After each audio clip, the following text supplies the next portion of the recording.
तो लिमिट की जब बात होती है तो हम देखो, क्वेश्चन में आपको स्पेसिफिकली गिवन होगा कि आपको प्रूव करना है कि z is equal to something point पे ये फंक्शन डिसकंटिन्यूअस है। ठीक है। या फिर हम्म। बोलेगा कि आपको पॉइंट ऑफ डिसकंटिन्यूटी डिस्कस करो, लेकिन वो थोड़ा डिफिकल्ट हो जाता है, इसलिए वो कोई सब क्वेश्चन आते नहीं है कि पॉइंट ऑफ डिसकंटिन्यूटी क्या है। आपको दे देगा कि ये पॉइंट पे बताओ इसकी कंटिन्यूटी है कि नहीं है, डिफरेंशियबिलिटी है कि इस पॉइंट पे नहीं है, हम्म। वो आपको चेक करनी आना चाहिए। ठीक है। मैंने आपको थोड़ा बेसिक क्लास में बताया था कंटिन्यूटी का मतलब क्या होता है। कंटिन्यूटी का मतलब है कि जब आप फंक्शन ड्रॉ कर रहे हो तो कहीं आपको पेन ना उठाना पड़ रहा, है ना। हम्म। अगर यहाँ से फिर एक गोला बनेगा और यहाँ से आप पेन उठा रहे तो इसका मतलब क्या है, this is not continuous function, ये इस पॉइंट पे कंटिन्यूअस नहीं है।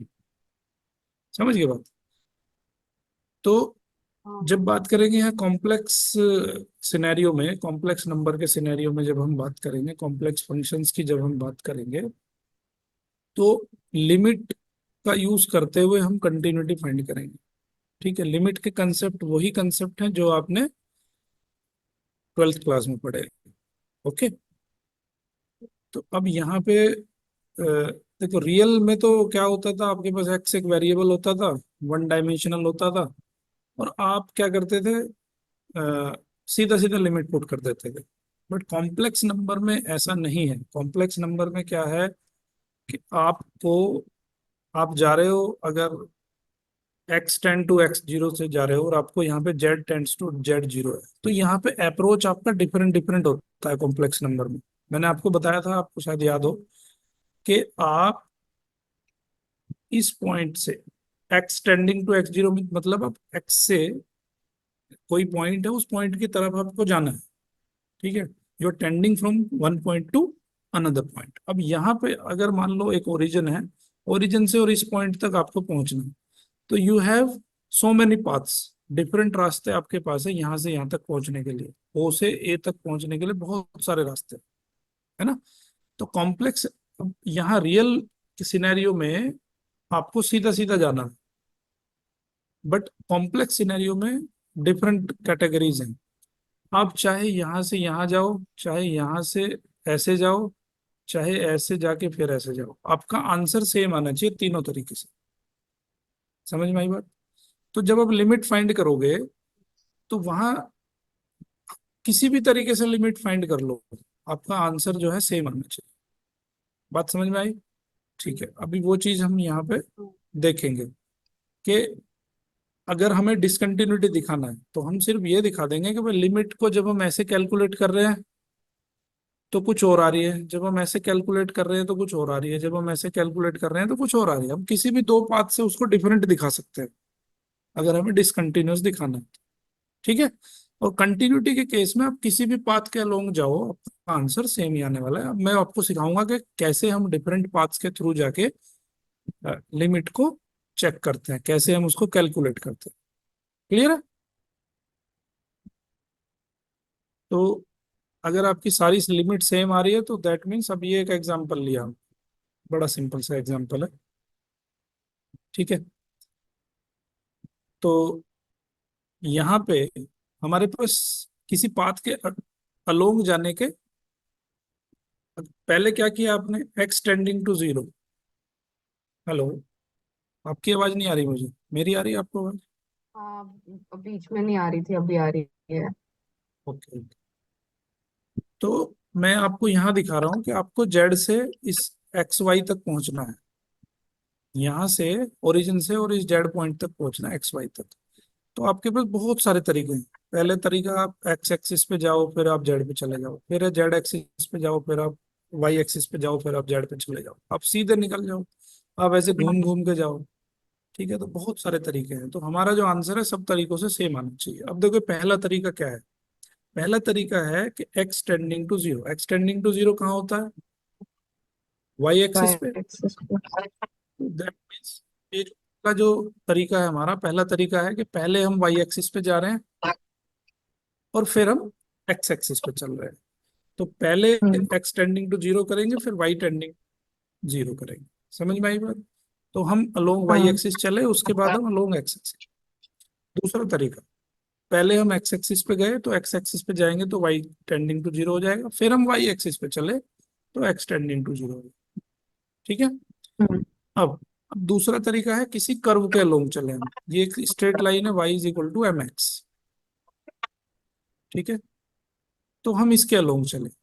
अब इसके अलोंग भी चल सकते हैं, y equal to x square के अलोंग भी चल सकते हैं, y equal to x x cube के अलोंग भी चल सकते हैं, एज पर अवर कन्वीनियंस। हम क्वेश्चन देखेंगे, क्वेश्चन की कंडीशन देखेंगे, जो हमें सेटिस्फैक्टरी लगेगा हम वो कर्व के अलोंग जा सकते हैं। तो इसका कोई लिमिटेशन कुछ नहीं। ठीक है। ओके। हाँ। तो अब एग्जिस्टेंस ऑफ लिमिट आपको पता है कि limit Z tends to z zero लगाएंगे, एफ जेड लगाएंगे, तो एक डेफिनेट वैल्यू आपको मिलनी चाहिए। तो तब हम कहेंगे कि भाई लिमिट एग्जिस्ट करता है। अगर आपको यहाँ पे कुछ अनडिफाइंड वैल्यू मिल गई, या इनफाइनाइट मिल गया, या अनडिफाइंड मिल गया, तो आप क्या कहोगे कि limit does not exist. Exist. तो लिमिट जो है आपकी फाइनाइट होनी चाहिए, लिमिट आपकी यूनिक होनी चाहिए, लिमिट आपकी सिंगल वैल्यूड होनी चाहिए। ऐसा नहीं कि आपको तीन चार लिमिट मिलेंगी, आपको सिर्फ एक लिमिट मिलेगी अलोंग एवरी पॉसिबल पाथ। मतलब चाहे आप एक्स एक्सिस से जाओ, चाहे वाई एक्सिस से जाओ, चाहे आप सीधे निकल जाओ, चाहे किसी और कर्व के अलोंग जाओ, आपको सारी की सारी वैल्यूज जो है वो सेम मिल रही। क्लियर है। ओके। अभी क्वेश्चन हाँ। एक करके देखेंगे हम। उस क्वेश्चन के थ्रू आपको समझ में आ जाएगा कि इसका आखिर कंसेप्ट क्या है। बहुत सिंपल क्वेश्चन है, और इवन आपके एग्जाम में नहीं, ये क्वेश्चंस आपको जो बड़े बड़े एग्जाम होते हैं उनमें भी ये क्वेश्चन आपको मिलेंगे। ओके। तो क्वेश्चन नंबर 23 देखिए आप। अब एक आपको ये दे दिया फंक्शन उसने कि 2/z/z जेड बार। ठीक है। हम्म। तो जेड को हमने, अब हम इस पे लिमिट निकालेंगे, z tending to zero. X plus i y लिख दिया जेड की जगह, जेड जीरो की, जेड बार की जगह एक्स माइनस आई वाई लिख दिया। अब हम इसको सारे सारे मेथड से निकाल के देखें। अब हम इसको जा रहे हैं along Y axis. Along Y axis तो X tending to zero, Y tending to, इसका मतलब पता है ना, पहले हम ये जीरो रखेंगे, उसके बाद हाँ, फिर फिर वाइस। ये जीरो रखेंगे। X tending to zero, Y tending to zero, x plus i y. अब हमने क्या क्लियर करना है, एक्स एक्स जीरो रख दो। तो जब एक्स जीरो रखेंगे तो limit y tending to zero, x zero रखेंगे, i y upon minus i y. तो आंसर कितना आया, माइनस -1। वन। अब हम देख लेते हैं एक्स एक्सिस के अलोंग जाके। एक्स एक्सिस के अलोंग आंसर आया आपका 1। ठीक है। हम्म। तो आपने देखा कि दोनों आंसर डिफरेंट है। हाँ। तो तीसरे पाथ के लोग जाने की जरूरत ही नहीं है भाई। किसी चीज को गलत गलत प्रूव करने के लिए तो आपको एक ही बात बतानी जरूरत है कि बस ये गलत है ना। हाँ। बात आई ना समझ में। हाँ। हाँ sir. Okay. So since the limit is not unique, so limit does not exist. चलो अब ये वाला क्वेश्चन आप करके देखो खुद, तो आपको चीजें और भी समझ में आ जाएगी, और भी क्लैरिटी हो जाएगी। फिर जो आपने डाउट भेजे हैं मुझे, वो हाँ। आप खुद कर पाओगे, खुद कर पाओगे उन क्वेश्चंस को। ये अच्छा किया आपने कि मुझे पहले से डाउट भेज दिए। ऐसे ही होनी चाहिए क्लास। ठीक है। तो जिससे कि मैं आपको क्वेश्चन स्पेसिफिक पढ़ा सकूं। अब जो वो दूसरे वाले डाउट है कन्फर्मल मैपिंग के हैं वो, तो जब हाँ। तक कन्फर्मल मैपिंग जब तक आपको समझ नहीं आएगी तो वो क्वेश्चन समझ में नहीं आएंगे फिर, हम्म। क्योंकि उसके पीछे की बहुत हिस्ट्री है। अभी आपका एग्जाम का कुछ फाइनल हुआ, कब होना है। हाँ सर, 25th को बोला है। 25 जुलाई। हाँ। ठीक है। तो अभी मैं कोशिश करूंगा कि आपकी कन्फर्मल मैपिंग सैटरडे में मैं खत्म कर दूं। ठीक है। सैटरडे संडे रख सकते हैं ना क्लास हम। हाँ हाँ सर। ठीक है, मैं थोड़ा टाइमिंग कंफर्म करूंगा आपको। हाँ। तो उसके हिसाब से फिर हम क्लास रखेंगे। कल क्लास नहीं नहीं रखेंगे most possible. Okay. Saturday Sunday class है। जो मैं पढ़ाता हूँ समझ में आ जाता है ना। हाँ सर।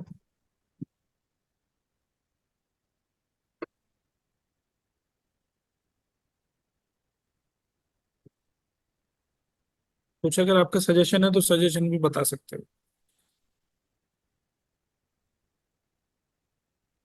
जैसे एक बच्चा मुझे मिला, बोले सर आप ये पीडीएफ के ऊपर ही लिखते हो तो मुझे थोड़ा पढ़ने में दिक्कत होती है। तो ऐसा तो केस नहीं है कुछ।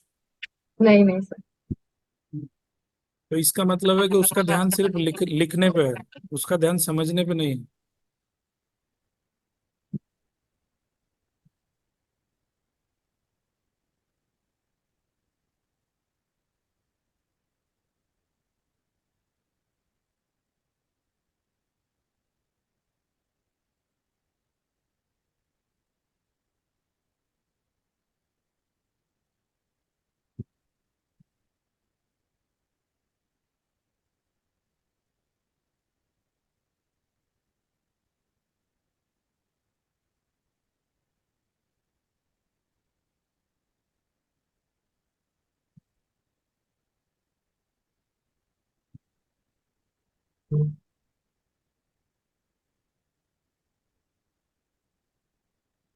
सर ये लास्ट वाली कंडीशन के लिए कैसे करेंगे लिमिट चेक? लास्ट वाली मतलब along condition, x axis y axis तो सेम आ रही है उसको लिमिट। उसको क्या करो, y is equal to mx रख लो। हम्म। ठीक है, y की जगह पे mx रख दो और x टेंडिंग टू जीरो कर दो। तो वो जो आंसर आना चाहिए ना आपका, वो m से फ्री होना चाहिए। हम्म। उस केस में भी उसकी लिमिट सेम आनी चाहिए जो आपकी x एक्सिस और y एक्सिस के अलोंग आई। कितनी लिमिट आई है x एक्सिस के और y एक्सिस के अलोंग? सर वन आई है। वन आई है, तो इसके अलोंग भी वन आनी चाहिए। मतलब m से फ्री होना चाहिए वो। हम्म।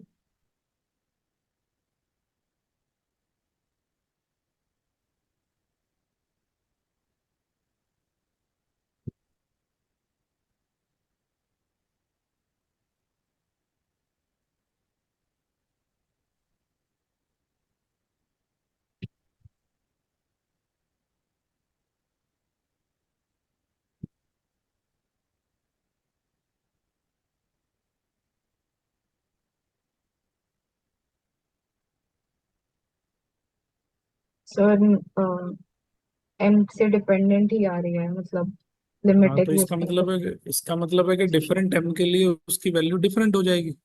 हम्म। भाई अगर आप इसको y is equal to x के अलोंग निकालोगे तो कुछ डिफरेंट आंसर आएगा। y is equal to 2x के अलोंग निकालो, कुछ डिफरेंट आंसर आएगा। 3x के अलोंग निकालोगे, डिफरेंट आंसर आएगा। है ना? तो इसका हाँ। मतलब है कि इसका लिमिट आपको यूनिक नहीं मिल रहा है।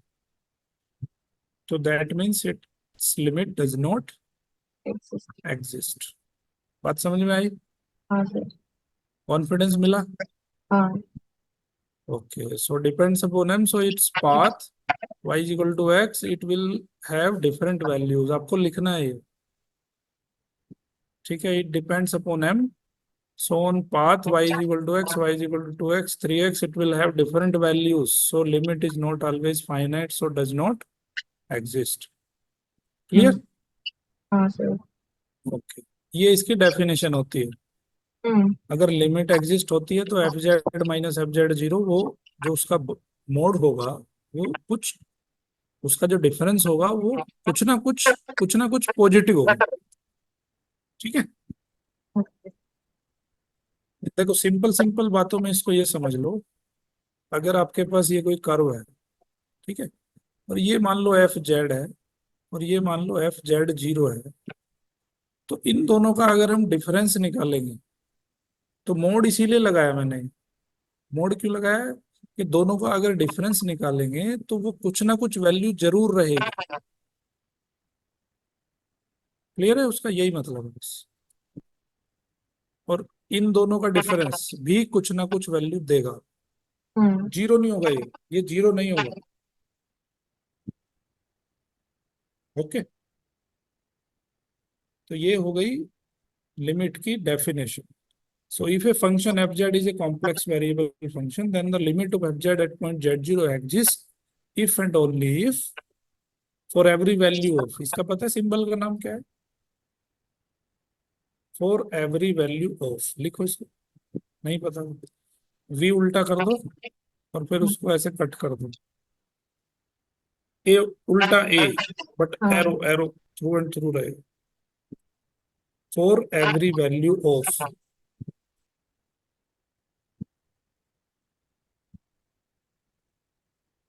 कुछ नहीं पता है तो पूछ लिया करो। मुझे तो ऐसा लगता है कि तुम्हें पता है। इसका पता है क्या होता है इसका मतलब? नहीं सर। देयर एग्जिस्ट, उल्टा ई, हाँ। There exist.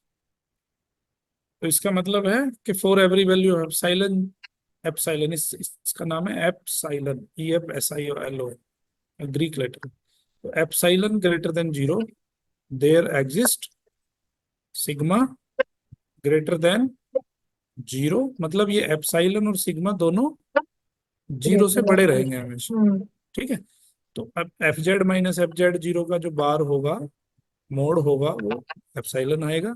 और जेड माइनस जेड जीरो का जो मोड होगा वो सिग्मा है। ठीक है, हाँ हाँ।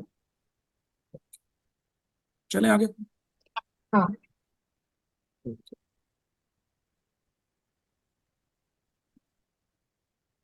अब बात करते हैं कंटिन्यूटी की। तो कंटिन्यूटी में कैसा होता है, जो जो आपने, मुझे मुझे मेरी आवाज वापस सुन रही है? हेडफोन लगा लो आप, मुझे ऐसा लग रहा है कि आपके स्पीकर से वापस आ रही है। बीच में होता है कभी कभी ऐसा, हर टाइम नहीं होता। ओके, चलो ठीक है, अगर तुम कॉन्फिडेंट, तुम ठीक हो तो कोई दिक्कत नहीं, मुझे कोई कष्ट नहीं। ओके, कंटिन्यूटी की डेफिनेशन क्या होगी, देखो ये तो एग्जिस्ट करना चाहिए, अभी अभी हमने देखा है। अगर लिमिट हम्म। एग्जिस्ट नहीं करेगी तो कंटिन्यूटी नहीं होगी। और उसके साथ साथ लिमिट तो एग्जिस्ट करनी ही चाहिए, ये तो पहली कंडीशन है कंटिन्यूटी की। उसके साथ साथ f(z)(0) भी एग्जिस्ट करना चाहिए। और ये जो लिमिट की वैल्यू है वो f(z)(0) के बराबर होनी चाहिए। ठीक है, ओके। तो ये जो लिमिट आप फाइंड कर रहे हो, चाहे किसी भी पाथ के अराउंड फाइंड करो, किसी भी पाथ के अलोंग फाइंड करो, वो लिमिट आपकी सेम होनी चाहिए। मतलब पाथ इंडिपेंडेंट होना चाहिए लिमिट का वैल्यू। हम्म। तो मोटा मोटी आपको पता चल गया कंटिन्यूटी कैसे चेक करेंगे। हाँ। लिमिट एग्जिस्ट करनी चाहिए, प्लस फंक्शन की वैल्यू उस पॉइंट पे भी लिमिट के बराबर होनी चाहिए। तो ये दो चीजें हम चेक करेंगे तो हम कहेंगे कि ये फंक्शन कंटिन्यूअस है। बट डिसकंटिन्यूटी के लिए क्या दिखा देंगे, ओनली डिसकंटिन्यूटी के लिए दिखा देंगे कि डिफरेंट डिफरेंट पाथ के अलोंग उसका जो लिमिट का वैल्यू है वो डिफरेंट आ रहा है। डिफरेंट होता है। ठीक है, तो इसको नोट कर लो क्योंकि हम इसको आगे यूज करने वाले हैं। भी आप क्वेश्चन करोगे वो सब ये यूज होंगे। दो कंडीशन है हमारी, ये तीनों कंडीशन सेटिस्फाई होनी चाहिए। f(z)(0) एग्जिस्ट भी करना चाहिए, लिमिट के बराबर भी होना चाहिए।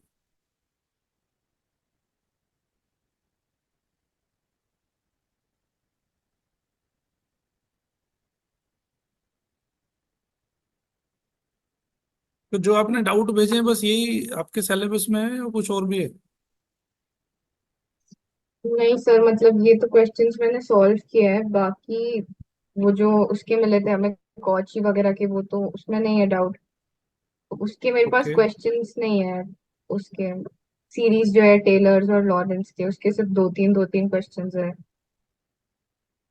ठीक है ठीक है, उसमें से मैं छांट के आपको सिखा दूंगा कुछ क्वेश्चंस। हाँ। आपके मतलब टोटल वो क्वेश्चन, तो कराया है सर ने हमें भी, मतलब क्वेश्चंस कराया है, पर मेरे पास प्रैक्टिस करने के लिए नहीं थे क्वेश्चंस, उतने ही थे। को जो आपको जो बुक भेजी है मैंने उस बुक में हाँ। मिल जाएंगे। ठीक है। ठीक है, सब मिल जाएगा। ये इंडिया की सबसे बढ़िया किताब यही है, कॉम्प्लेक्स एनालिसिस।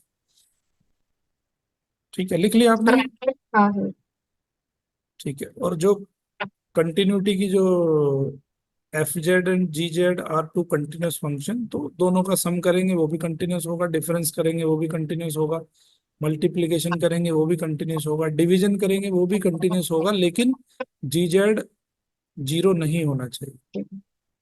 ठीक है, और अगर f(z)=u+iv, so u and v both will be continuous and vice versa.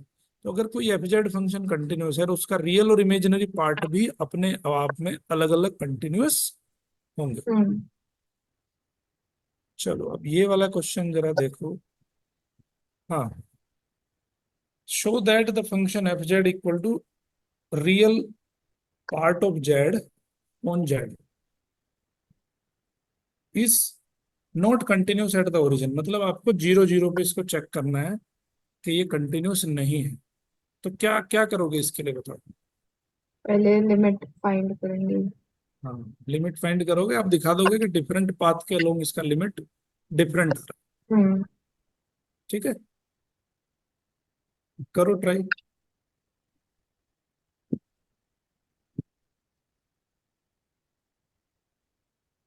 और उसने ये वैल्यू दे रखी है, देखो आपको ये दे रखा है उसने, f(z)(0) दे रखा है उसको, उसने आपको 0। तो ये 0 हम्म। ही आना चाहिए, लिमिट भी 0 ही आना आना चाहिए। चाहिए। अगर नहीं आ रहा है इसके बराबर, तो इसका मतलब फंक्शन कंटिन्यूस नहीं है 0 पे।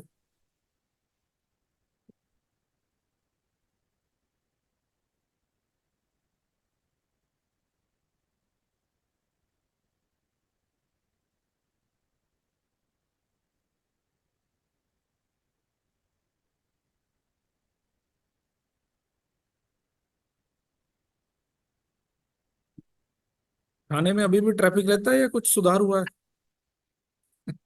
नहीं सर, ट्रैफिक तो रहते ही है। मैं करीब 4-5 साल पहले गया था पुणे, थाने से होके बाई अच्छा। रोड। तो थाने में 2 घंटे खड़ा रहा था शाम के टाइम। सर अभी तो बारिश होती है, हमें हमारा घर दिखता है फिर भी हमें 1 घंटा लगता है वहां तक पहुंचने में। वैसे ही है अभी।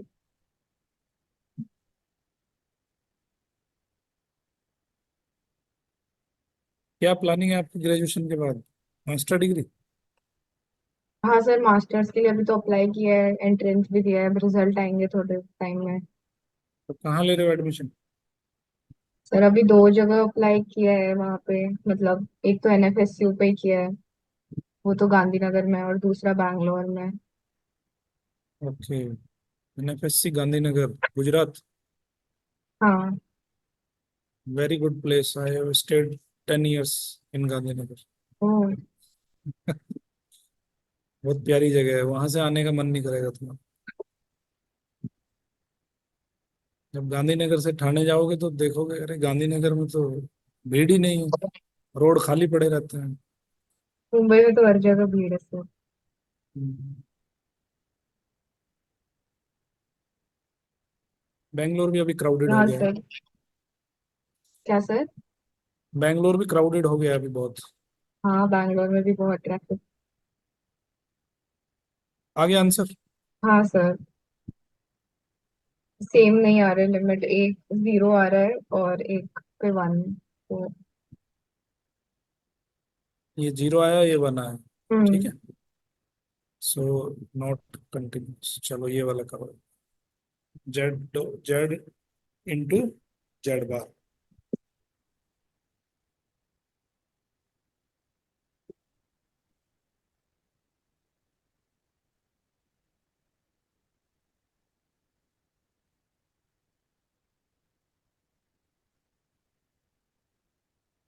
वैसे ये तो बहुत सिंपल है, क्योंकि X square plus Y square आ जाएगा ये। हम्म। तो X square plus Y square तो पॉलिनोमियल है, तो रहता ही है कंटिन्यूस, हाँ है ना? जी। छोड़ दो उसको, पॉलिनोमियल हो जाएगा ना ये। तो हम्म। एल्जेब्रिक फंक्शंस मैंने आपको बता रखे हैं, सब कंटिन्यूस हाँ। होते हैं। तो ये जस्ट ऐसे प्रैक्टिस के लिए कर सकते हो, तो कर लेना, कोई दिक्कत नहीं, क्योंकि ये एक्स स्क्वायर इंटू 1 + m² आ जाएगा, तो जब भी एक्स 0 होगा तो m से इंडिपेंडेंट रहेगा। ठीक है। ओके।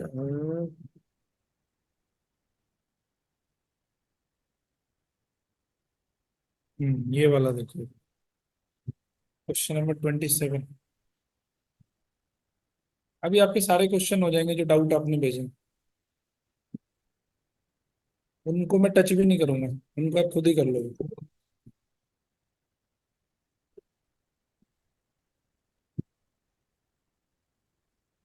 आज की क्लास के बाद फिर ट्राई करना, कुछ डाउट है तो फिर नेक्स्ट क्लास में डिस्कस करें।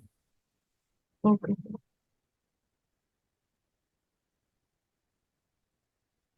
और मैं कोशिश करूंगा आपका कि 20 तक खत्म कर दूं सब,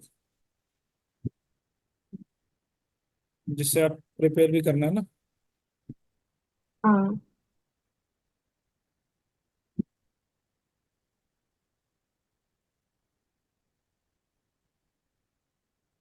तो बाकी स्टूडेंट्स कैसे कर रहे हैं तुम्हारे साथ वाले? सर, वो तो मतलब अभी क्लासेस हुए थे रेमेडियल, तो उसमें जो ब्लूप्रिंट था क्वेश्चन पेपर का, उस हिसाब से सर ने एक बार पूरा पढ़ा तो दिया था, वो उसी से कर रहे हैं अभी, और क्वेश्चंस भी ओके। दिए हैं तो वही कर रहे हैं। ओके, आप एक काम और भी कर सकते हो, ये वीडियो डाउनलोड करके भी उनको दे सकते हो। तो।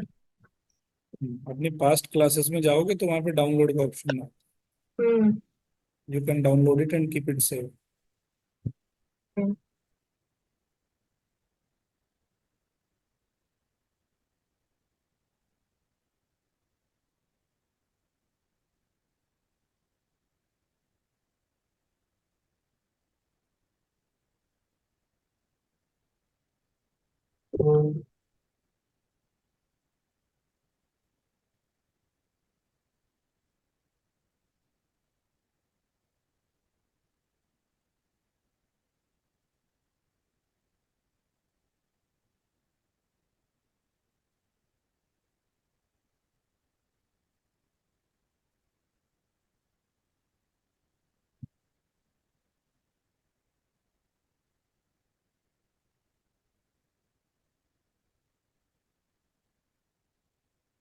कॉलेज में क्लास में करवाते हैं टीचर क्वेश्चंस बच्चों से? नहीं मतलब सर वो बस एक्सप्लेन कर देते हैं, और खुद तो कराने का ऐसा टाइम नहीं होता। वो ऊपर ऊपर से रीडिंग करा देते हैं, फिर खुद दे देते हैं ये कर लो।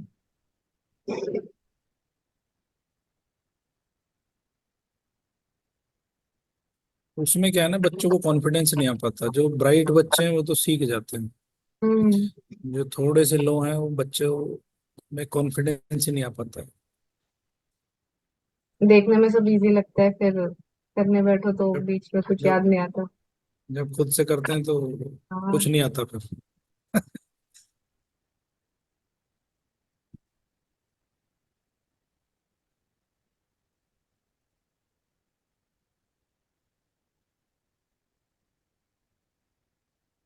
बच्चे भी तो कई दिन के बाद कॉपी खोल के देखते हैं, वो भी तो तुरंत नहीं पढ़ते ना। हाँ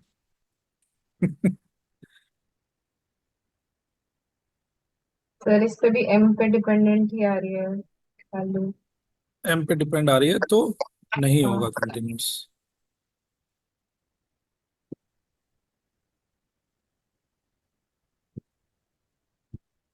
हाँ, M upon one plus M square आ रहा है, that means it is depending upon M. तो ये भी continuous. So the given function will different values for different values of M, तो limit of the function is not unique along all possible ways, so does not exist at z tends to 0, so given function will not be continuous। ठीक है, ये कुछ आप वो लिख सकते हो। ठीक है, होमवर्क हम्म। ये भी चेक कर सकते हो। लिख लिया चारों? हाँ सर। ठीक है, ये देखो अभी हमने किया था ना, Z Z multiplied by Z bar, तो ये ऐसे भी लिखा सकता है, जेड का मोड का स्क्वायर। हम्म। अब ये डेफिनेशन वही पुराने वाली जो हमने देखी है। हाँ। ठीक है, ये होना चाहिए, लिमिट एग्जिस्ट करना चाहिए और एफ जेड एग्जिस्ट करना चाहिए, दोनों बराबर होने चाहिए। अब बात करेंगे डिफरेंशिएबिलिटी।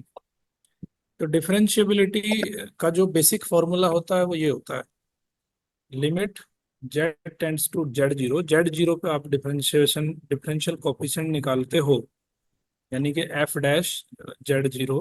डिफरेंशिएबिलिटी पता है ना, डिफरेंशिएशन पता है ना?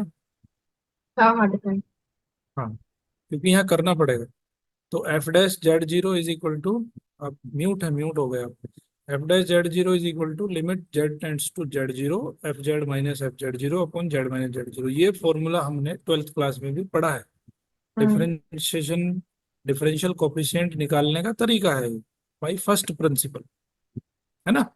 इसको नोट कर लो, क्योंकि अभी ये काम हमें बार बार करना पड़ेगा।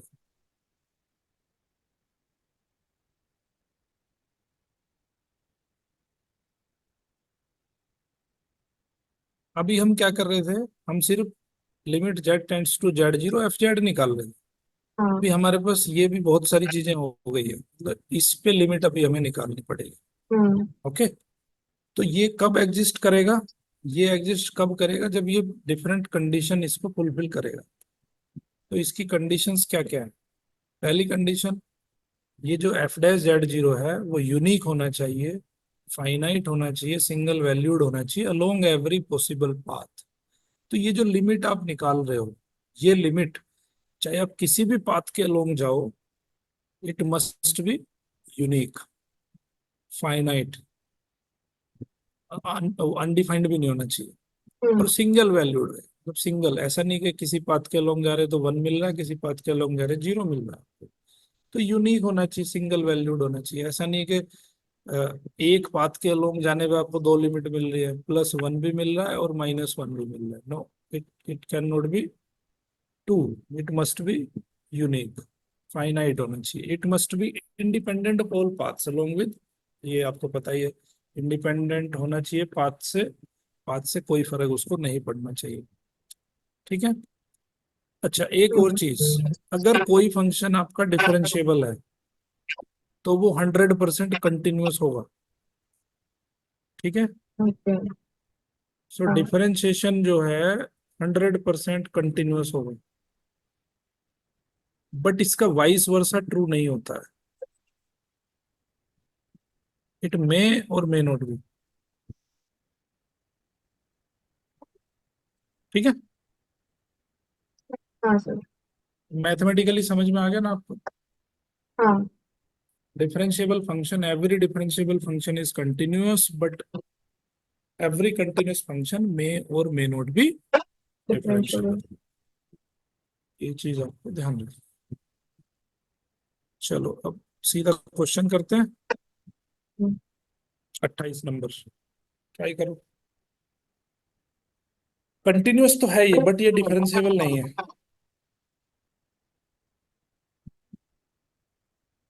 तो कंटिन्यूटी हम चेक कर चुके हैं पीछे। ठीक है। हम्म। तो अभी यहाँ पे कंटिन्यूटी चेक नहीं करेंगे, बट अगर एग्जाम में आया तो कंटिन्यूटी भी आपको चेक करनी पड़ेगी। ओके। ठीक है। बट अभी हम यहाँ प्रैक्टिस में कंटिन्यूटी नहीं चेक कर रहे क्योंकि ऑलरेडी बुक कर चुके हो, बट इसकी डिफरेंशियबिलिटी चेक करो। फॉर्मूला लगा।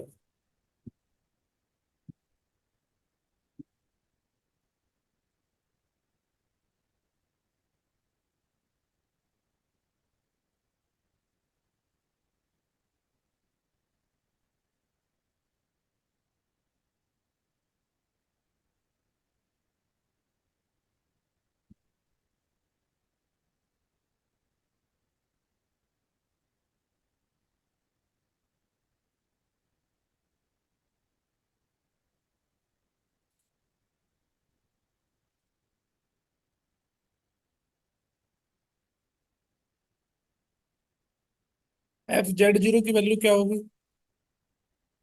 0। 0।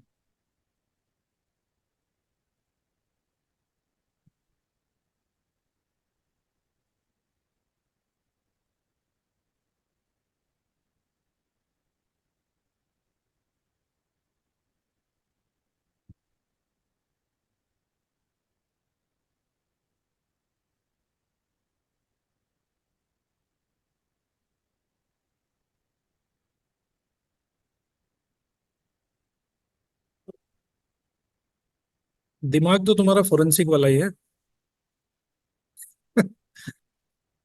मतलब शार्प, कॉमन सेंस होना चाहिए इंसान में, चाहे वो कहीं भी रहे, क्योंकि common sense is not common in common people.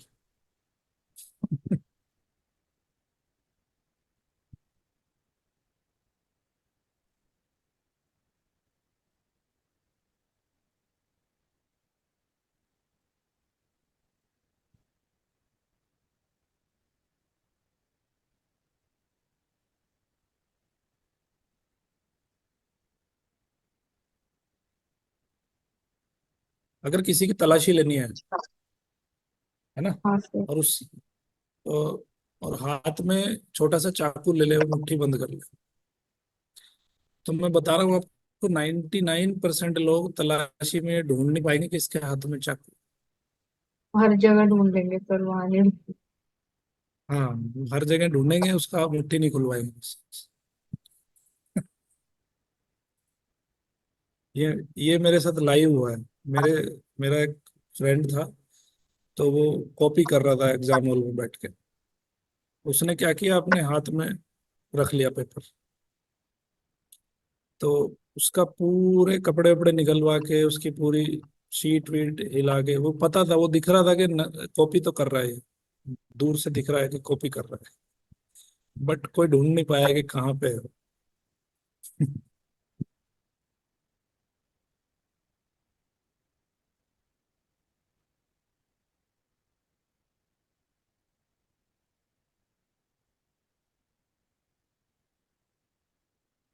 Sir वो स्कूल लिमिट्स की में। वैल्यू अलग अलग आ रही है, वाई एक्सिस और एक्स एक्सिस के लॉन्ग, तो इसलिए नहीं है differential। ठीक है, ठीक है। 0 आएगी, 1 से 1 आएगी। हाँ। ठीक है, वेरी गुड। तो अभी करेंगे हम कौन सा क्वेश्चन? 29। चलो यही वाला करते हैं।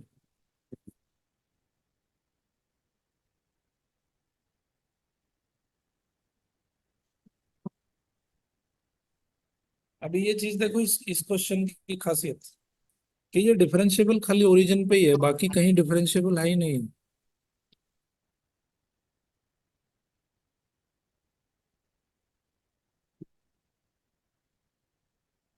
तो आपको दिखाना भी सिर्फ z is equal to zero पे ही इसको डिफरेंशिएबल।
हाँ सर, सब पे जीरो आ रही है।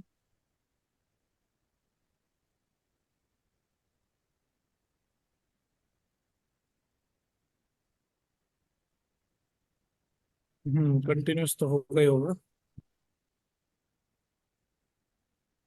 डिफरेंशिएबिलिटी में क्या हो जाएगा अभी यहाँ देखो।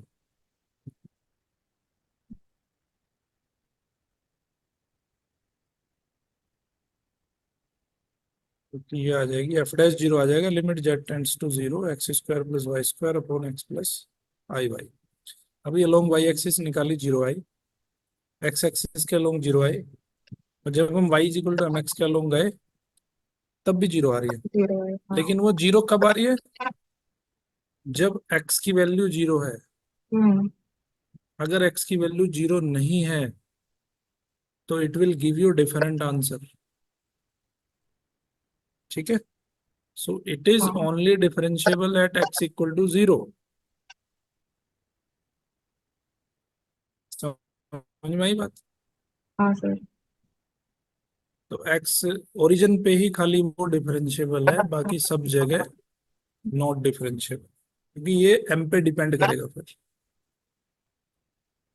ओके।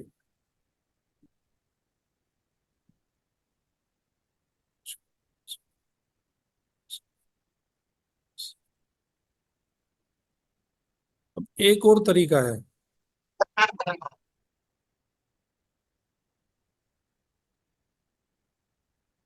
अच्छा, ये तो हम बता ही चुके हैं आपको कि वो सी आर इक्वेशन सेटिस्फाई हो रही है तो कंटिन्यूअस है फंक्शन। ठीक है, बट आप, अगर आपको नॉट डिफरेंशिएबल दिखाना है हम्म। तो सी आर इक्वेशन से भी दिखा सकते हो। ठीक है। ओके। तो वो हो सकता है कंटिन्यूअस ना हो, मतलब टेक्निकलिटी समझो। आपको अगर कुछ समझ में नहीं आ रहा है तो सी आर इक्वेशन से भी चेक कर सकते हो। तो उससे भी, हम्म। अगर वो सी आर इक्वेशन को सेटिस्फाई नहीं करता है तो भी वो डिफरेंशिएबल नहीं होगा, क्योंकि वो कंटिन्यूअस ही नहीं होगा। तो कंटिन्यूअस नहीं होगा तो डिफरेंशिएबल बिल्कुल भी नहीं होगा। ओके। ओके।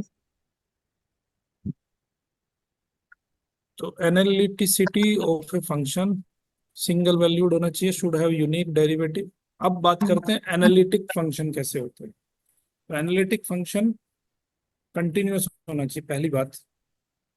डिफरेंशिएबल होना चाहिए। तो हम्म। हम कह सकते हैं कि पहले और दूसरे पॉइंट को हम एक ही पॉइंट बना दें और हम ये कहें कि फंक्शन डिफरेंशिएबल होना चाहिए।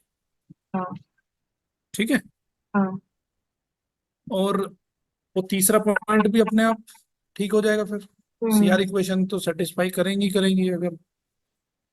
ठीक है। तो ये कंडीशन फुलफिल होंगी तब फंक्शन आपका एनालिटिक हो जाएगा। हाँ। तो इसको जरा ट्राई करेंगे। W is equal to Z bar. तो इसकी क्या चेक करेंगे, इसका डिफरेंशियबिलिटी चेक कर लेंगे, है ना। हाँ। तो कंटिन्यूटी, तो इसका सीरीज समझो आप। पहले कंटिन्यूटी चेक करते हैं, फिर हम डिफरेंशियबिलिटी चेक करते हैं, फिर सीआर इक्वेशन चेक करते हैं।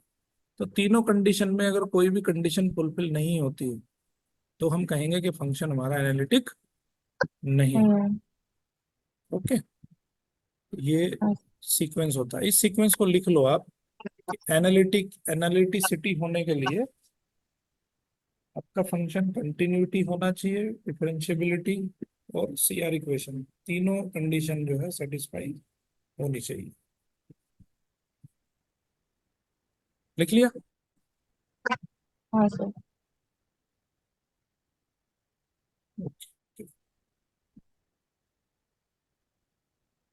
चलो इस क्वेश्चन को करेंगे, ये तो कर लिया हमने, कर लिया ना। हाँ हाँ, ये तो 31st करूँ ना? 31st, हाँ 31st। देखो अब ये कह रहा है कि एनालिटिक नहीं है, आपको पता है डिफरेंशिएबल है।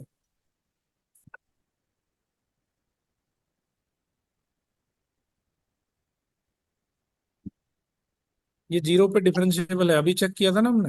हाँ। जीरो पे डिफरेंशिएबल है, बाकी जगह पे डिफरेंशिएबल नहीं है। तो ये जीरो पे एनालिटिक भी नहीं होगा। जीरो पे, अब जीरो सिर्फ पे जीरो अगर पे इस, एनालिसिस होगा। नहीं होगा ना। ये कह रहा है टेनी पॉइंट। तो देखो जरा क्यों नहीं है एनालिटिक, कैसे प्रूव करोगे। तीनों कंडीशन कंटिन्यूअस भी होगा ये, कंटिन्यूअस तो होगा। ठीक है। Differentiable only at x equal to zero. हाँ। तो अब ऐसी कौन सी कंडीशन और बची है जो एक्स इक्वल टू जीरो पे चेक कर सकते हैं। एक्स और वाई मतलब ओरिजिन पे चेक कर सकते हैं। देखो ये आपका एफ जेड हो गया, कंटिन्यूटी है ये, क्योंकि ये डिफरेंशियबिलिटी,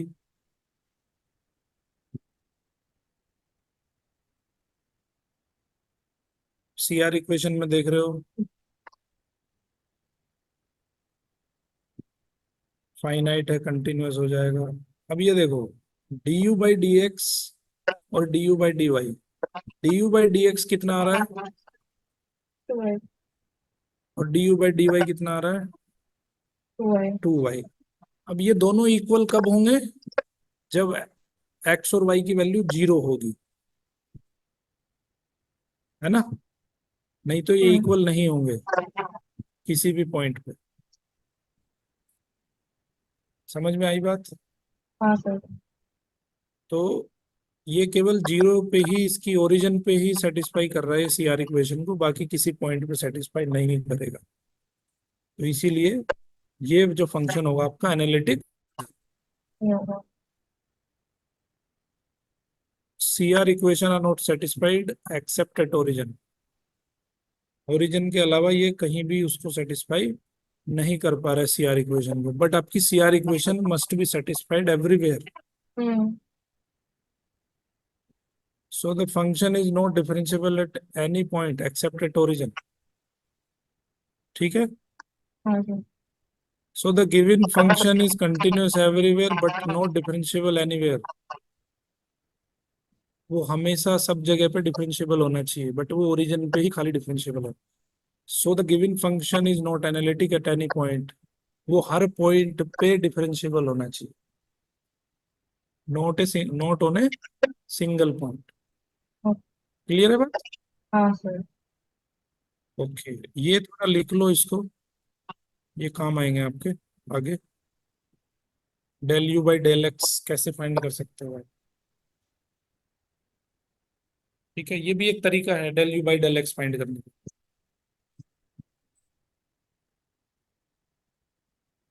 तो u h x plus h y minus u x y divided by H,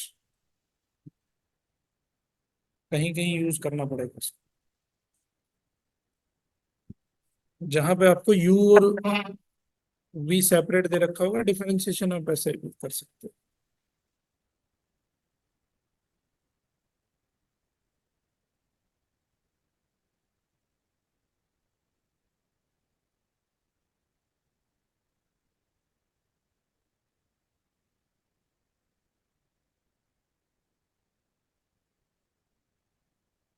लिख लिया? नहीं सर, एक मिनट, ये सारे लिखना है ना साइड के चार? हाँ हाँ, चार के चार लिख देना।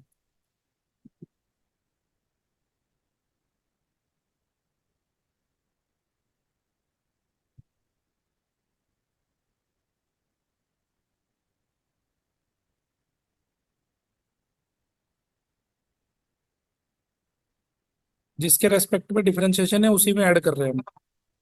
एक्स के रेस्पेक्ट में डिफरेंशिएशन है तो एक्स प्लस एच ले रहे हैं, वाई के रेस्पेक्ट में डिफरेंशिएशन है तो वाई प्लस के ले रहे हैं।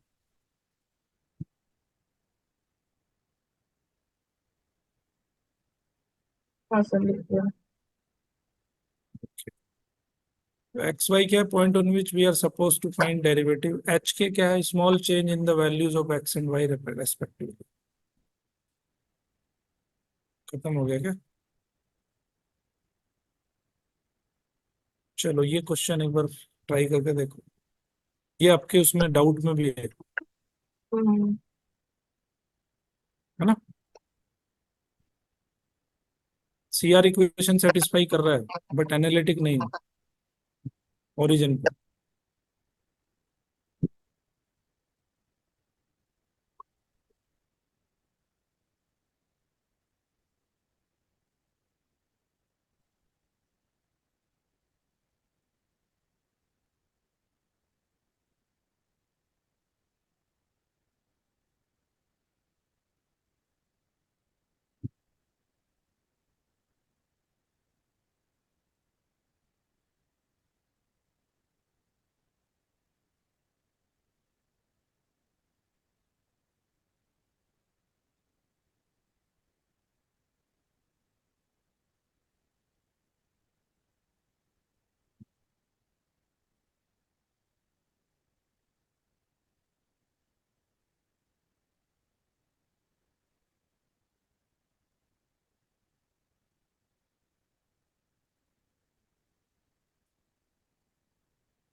सर आप ये एक बार एक्सप्लेन कर देंगे क्या क्वेश्चन?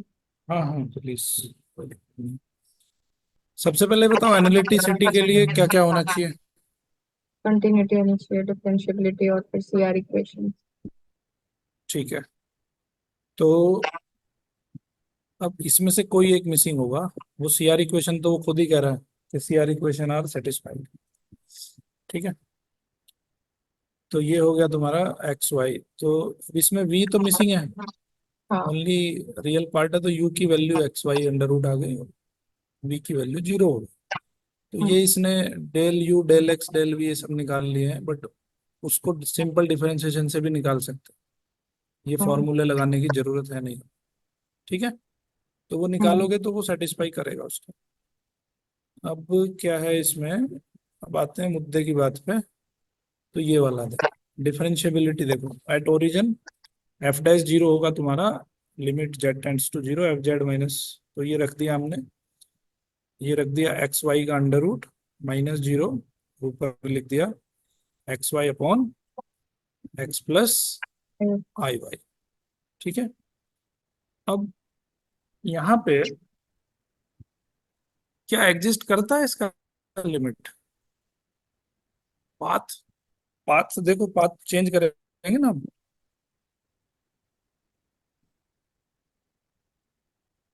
ये रखेंगे हम, वाई एक्सिस देख लो, वाई एक्सिस के अलोंग निकालेंगे तो कितना आएगा, जीरो आएगा। हम्म। एक्स एक्सिस के अलोंग निकाला, जीरो आया। अब हम क्या करेंगे, एम एक्स के अलोंग निकालेंगे, एम एक्स के अलोंग निकाला हमने, तो ये देखो ये हो गया आपका, एक्स से एक्स कैंसिल हो जाएगा, तो क्या बचेगा, M under root upon one plus hmm. I am. अच्छा। ये देखो एम पे डिपेंड कर गया अभी, हम्म। सो डिफरेंशिएबल नहीं होगा। ठीक है, ओके। तो हाँ। डिफरेंशिएबल नहीं होगा, तो ये फंक्शन हमारा, देखो मुझे लगता है ये भी आपका डाउट है इस पे, एक 33, हम्म। ऐसा भी कुछ क्वेश्चन मैंने देखा था। ठीक है, तो अब हो जाएंगे क्वेश्चन। हाँ हाँ सर, हो जाएगा।